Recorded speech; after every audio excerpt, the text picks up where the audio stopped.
Hello and welcome to another video, and this is going to be the roadmap for September, October, and beyond. It's going to be a roadmap rundown, if I want to make a silly title out of this. But it's not going to be anything special, it's just going to be me reading through the roadmap, giving you my thoughts on the upcoming changes for MechWarrior Online. To start off here, they go into the stuff they released in the last few months since the last roadmap. But we got the skill tree, we got the Civil War technology, so a lot has happened here. Moving on, they did the production update with Russ Bullock on the No Guts No Galaxy Twitch, and you can also watch that on YouTube, which they have a link here for. And some sad news, Inverse Kinematics has pretty much been cancelled. Inverse Kinematics, if you don't know, is the way to adjust your legs of your mech so that they are conforming to the terrain that they're on. Right now, if you take a mech and sort of stand it sideways on an incline, one foot will be into the hill and one foot will be sort of hovering in the air. Inverse Kinematics would fix that issue, cause the foot that's up on the hill to be pulled up and the foot that is lower on the hill to be pushed down, but it gets hit registration issues they've been finding, and they haven't been able to work those out. So as for now, it's been canceled, and we most likely won't be able to see it until something big happens. So goodbye, Inverse Kinematics. Oh, I wish you were in the game, but it doesn't look like it will happen. But for September, we have the release of the Clan 2C Hero Mechs. And interestingly, once these are in the game, every single chassis in the game will have a hero. You may think, well, is that the end of heroes? If they release a new mech, obviously every new chassis they release will have a hero associated with it. But may not be the end of heroes for existing chassis, because they've done that in the past where they've doubled it up. We have the Catapult, we have both the Jester and the Butterbee, and they're two different mechs, but they're both hero catapults. So there is a possibility for existing chassis to continue to get heroes, but most likely we'll never see these hero packages like we got with the clan waves and the 2C heroes and stuff like that, the resistance heroes, because basically they were just catching up to where they are now. Next up here is the special events system. Now this is really interesting because it opens up some possibilities for the future. Right now, like as we speak, there is the Alpha Strike event. And what that is you go on the website, you see what the event criteria are, you log into the game, you do those criteria, then you have to wait like an hour or more for the website to update and say that you got your reward. Then you log back into the game, and then you get your reward from it. What they're going to do with this system is basically remove the website from it. So you just go into the game, you have another button, we have no idea what this is going to look like because they haven't released any concept art of it, but you just click the thing and it'll show you, hey, if you go into this game mode and get 1,000 match score, you're going to get an extra whatever, whatever the event is going on. And that'll happen in the game, and it'll be to the minute, most likely, because the game is constantly talking to their database and constantly doing server calls. The game will be more up to date than the website, which they say the website only updates every hour or so, because they don't want to stress the server that is already taking all of the calls from people's clients when they can just update the website every hour and not have to worry about it. So this is good. You'll be having the events in-game so people won't have to wait for an event details video from me or something like that. They'll actually know when they're getting injected with stuff, being like, wonder why. There are some people like that. They're just like, oh, I just randomly got some C-bills. I don't know what's going on, because they don't check the website. It'll be right in the game, so it'll be very visible. And it's going to be right up to the minute. So if you're in this match and you finish and you're just like, was that enough points to get the event done?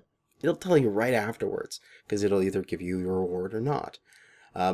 Unfortunately here, certain event components such as the loot bags, where those ones where if you get a certain match score, you get a bag and you redeem it for a random item, they will still be on the website for now, but I hope in the future that they get everything onto the special events system. And what I really get excited for is this is like the groundwork for a daily system in the game. And I really think the daily system would be one of the best things for this game, because it would get people to log in every day and see, oh, I have 3 dailies. What is it? I have to launch a UAV and get a detection. I have to play a match and get a certain score with a light mech, and I have to kill an assault mech. Well, there you go. There's like a match for you to try to play. You're going to try to play a light mech and launch a UAV and backstab an assault. And it gives you a little mission to try to do. So I hope that they take this special event system and make it into dailies. But I've been spending too long here. Let's moving on. Mad Cat Mark II animation improvements, and those are coming in the next patch. And the Uziel will be for the future. So Mad Cat Mark II and Uziel had a little bit of animation issues when they're first released, and they're fixing them up. The Clan Diamond Shark sub-faction items will be added to the game, as were the Clan Steel Viper and Clan Nova Cat in July patch. So this is great because they've got faction play to the point where it's just clan versus just IS. They don't have to worry about how many different sub-factions there are, because we're no longer fighting sub-faction versus sub-faction. We're just the collective versus the collective. So that's good. I say add all the sub-factions. If you have people that want to, you know, put out their colors of particular random clan that's like really off to the side, let them do it. You know, there should be every single Inner Sphere house available to sort of dedicate yourself to. And then various fixes and improvements, random bugs and stuff like that.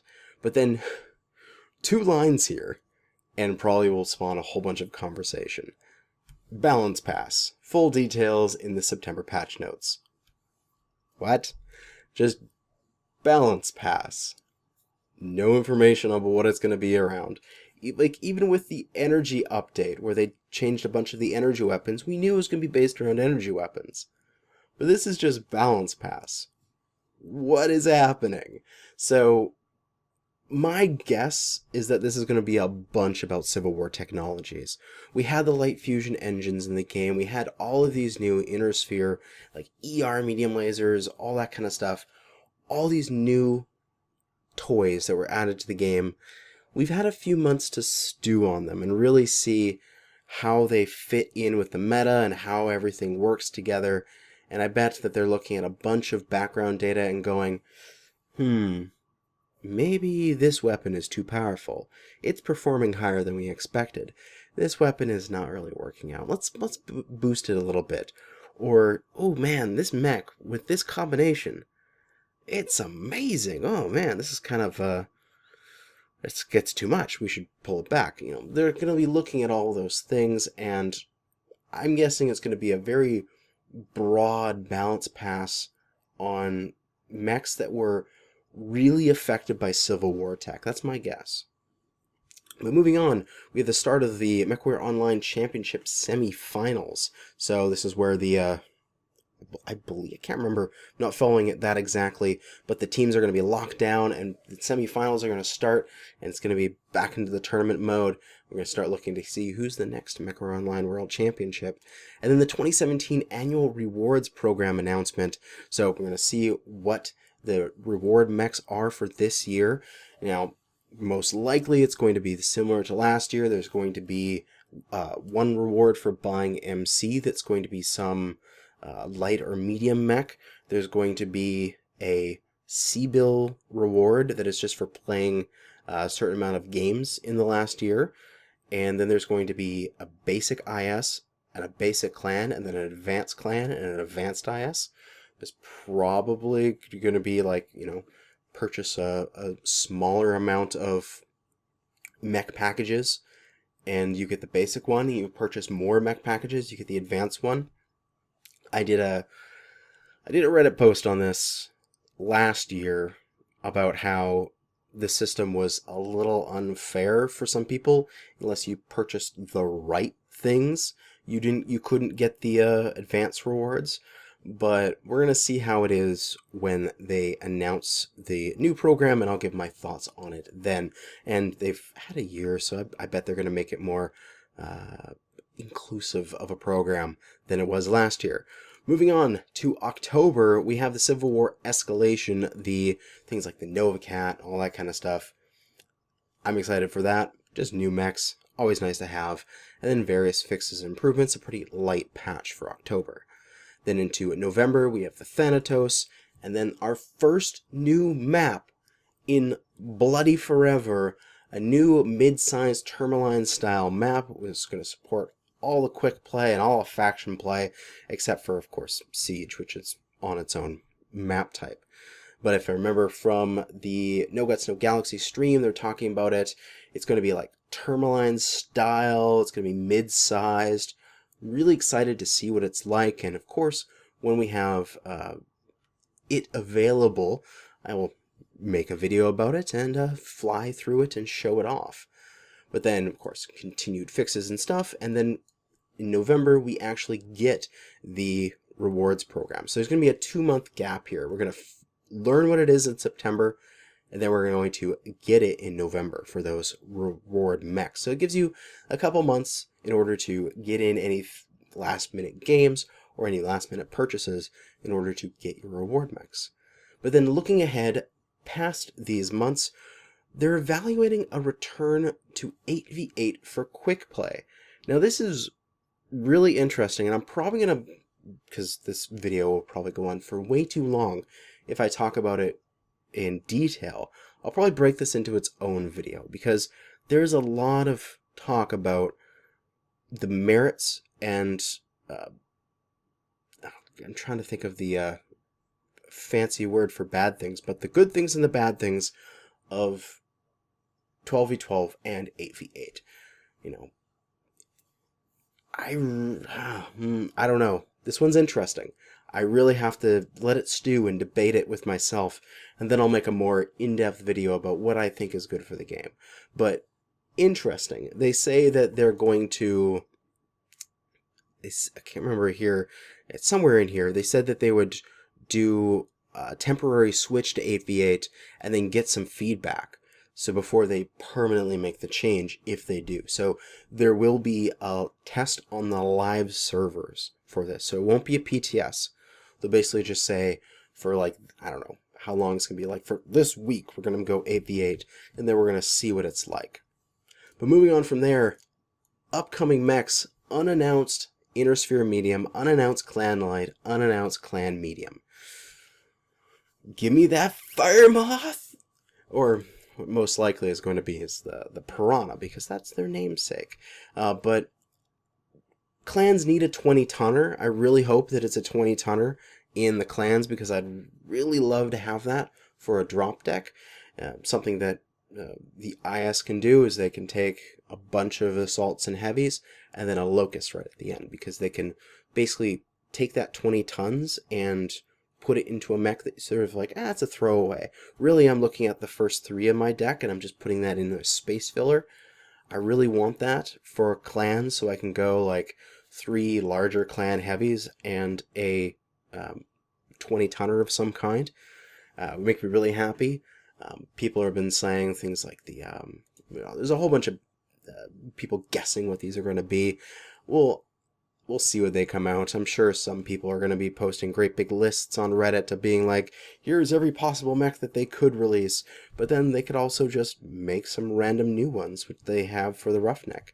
But moving on from there, of course, upcoming MechCon and MechWarrior Online World Championships. That'll be happening in December in Vancouver. I will be there, guaranteed. And if you're coming to that, we can meet up and have fun. And then the special single variant patterns. I'm not really sure what that is. I'll wait for some more information on that when we get to December. New city map. They talked about this in the Twitch stream. They're going like, no, full city.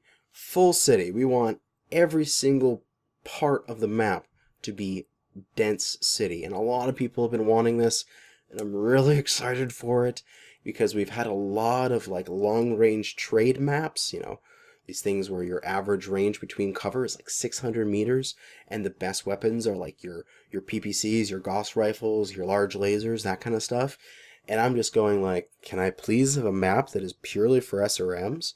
You get your mining collective, but that's like your only decent, really good brawler map that people actually vote for.